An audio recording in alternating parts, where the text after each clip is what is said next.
आप सभी भाई और बहन को जय मसीह की।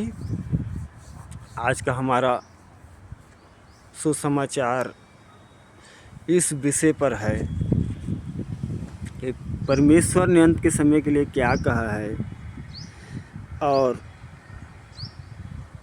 पौलुस ने अपने कलीसिया को क्या कहा है अंत के समय के लिए। तो आज हम इस चीज़ों को सीखेंगे और जानेंगे और मैं विश्वास करता हूं कि प्रभु आप सबको आशीष देंगे, आप सबको बुद्धि देंगे। तो हम सब जानते हैं जब परमेश्वर ने पृथ्वी पर नज़र डाला तो देखा कि सदोम और अमोरा में कोई भी धर्मी जन नहीं है। और ये बात वो अब्राहम से कहता है कि हे अब्राहम,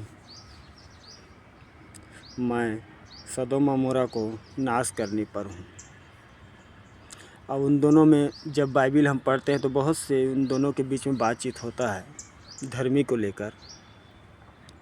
फिर भी परमेश्वर ने सुधि रखा कि उस राज्य में एक लूथ नाम के व्यक्ति है जो अब्राहम के साथ साथ चलता था।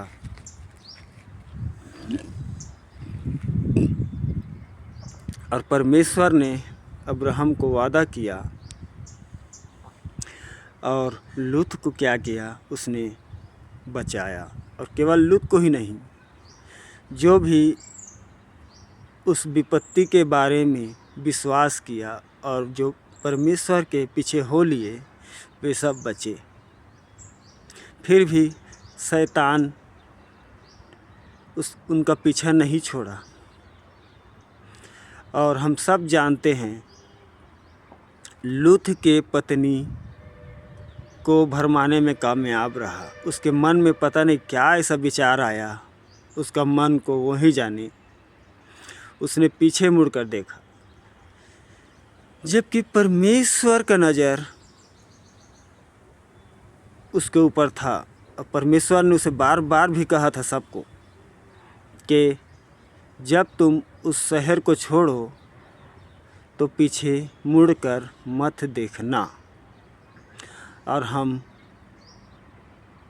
इसी चीज़ को समझना चाहते हैं कि प्रभु हमें क्या गाइड करता है और हम किसके गाइड पर चलते हैं, यानी कौन हमें समझाता है और किसके कहने पर हम चलते हैं। वचन हमें कभी भी नहीं सिखाता कि तुम जानबूझकर गलती करो। हम जब भी वचनों को पढ़ते हैं तो हमें सबसे पहले परमेश्वर मत डर, ढांढस धर, यही सब बातों को बताता है बाइबिल में। उसके बाद कौन सा धर्मी ने क्या किया, कैसे वो धर्मी ठहरा, कौन सा नबी ने क्या किया, कैसे वो नबी बना, ये सब चीज़ को हम पढ़ते हैं। लेकिन हर जगह बाइबिल में, नया नियम में भी, पुराना नियम में भी लिखा गया है कि मत डर, मैं तेरे साथ हूँ। फिर भी हम डरते हैं और कहीं ना कहीं हम अभिलाषाओं को परमेश्वर से पहले कर देते हैं। और हमें अपने नाश का, अपने पूरे पीढ़ी के नाश को हम जब देखते हैं तब हमें पता चलता है कि हम ऐसा नहीं करना चाहिए हमें। क्योंकि हम लाजर और धनवान व्यक्ति के बारे से भी पढ़ा है कि धनवान व्यक्ति ने कैसे ज़िंदगी जिया और अंत में नरक में जाने के बाद वो पछताया। कहता है, अब्राहम लाजर को भेज दे कि मेरे घर जाए और मेरे भाइयों को बताए। और नया नियम में भी परमेश्वर हमें सिखाता है कि ध्यान रखो तुम किस जगह से उठे हो, यानी हम कौन से गलती में थे और परमेश्वर ने हमें कैसा खड़ा किया है ताकि दोबारा वो गलती हम ना करें।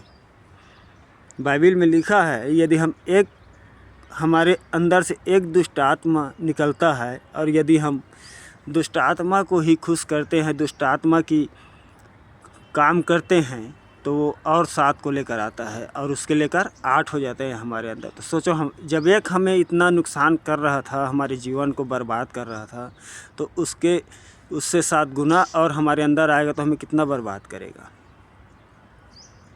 और इस समय हम वो सब चीज़ को देखते हैं और हम सबको समझना चाहिए कि हम कैसे विश्वास योग्य रहें।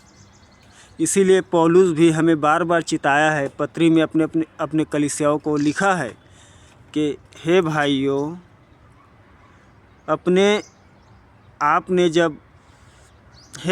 जब अंत के समय को देखो और ये सब चीज़ होता हो तो रोज़ इकट्ठा हुआ करो। इकट्ठा का मतलब क्या है कि हमें परमेश्वर से बातचीत करनी चाहिए, परमेश्वर के वचनों का बातचीत करना चाहिए। एक दूसरे भाई बहन को जो विश्वास में कमज़ोर है उसे ढांढस धराना चाहिए। और हम देखते हैं, मैं ख़ास करके ज़्यादा इस समय एक्सपीरियंस करता हूँ, ऐसा कोई भी भाई या बहन नहीं है जो 5 मिनट या 10 मिनट मोबाइल में ही परमेश्वर के वचन को बात कर ले। विश्वासी तो बहुत है, अनगिनत है, विश्वासी अनगिनत है जिसे हम गिन नहीं सकते। लेकिन ऐसा कोई नहीं है कि 10 मिनट प्रभु के बारे में बात कर लें, यीशु के बारे में बात कर लें, या उसके वचन में कैसे चलना है। चाहे एक दूसरे को हम ढांढस धराएं या एक दूसरे के पास वचन को भेजें, ऐसा कोई व्यक्ति नहीं। तो मैं आप सब से रिक्वेस्ट करता हूँ, आप सब अपने अपने आसपास में वचन को बनाए रखें। जो अधिक बुद्धिमान है, जिसे परमेश्वर अधिक इस्तेमाल करता है, वो सबको बताए, समझाएं कि ये अंत का समय है, हमें और ज़्यादा सावधान रहना है। और हम सब एक दूसरे के लिए प्रार्थना करें। यदि हम किसी को जानते नहीं, उसके लिए भी हमें प्रार्थना करनी चाहिए।